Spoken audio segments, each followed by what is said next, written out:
ଆରେ ଦିନ ସାରା ଏମିତି ମୁହଁ ଶୁଖେଇ କାହିଁ ବସିଛ? କଣ ହେଇଛି ତମର? ନାଇଲୋ, କିଛି ହେଇନି। କେଜାଣି କାହିଁକି ବୋଉର କଥାଟା ଭାରି ମନେ ପଡୁଛି।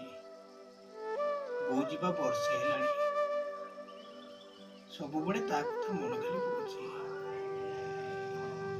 ବାପ ମାଙ୍କ ଠାରୁ ବଡ ସମ୍ପତ୍ତି କଣ ଆଉ ଦୁନିଆରେ କିଏ ଅଛି?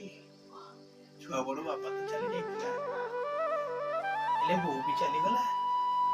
ତା କଥାଟା ଭାରି ମନେ ପଡୁଛି। ଅଫିସରୁ ଆସିବା ପରେ ସବୁବେଳେ ତୁ ଅନେଇଥିବୁ ପୁଅ କେତେବେଳେ ଆସିବ। ଆଉ ଅଫିସରୁ ଆସିଲା ପରେ ମୋ ମୁଣ୍ଡ ଆଉଁସି ଦେଇ କହିବ, କାମ ଭଲରେ ହେଲା ତ?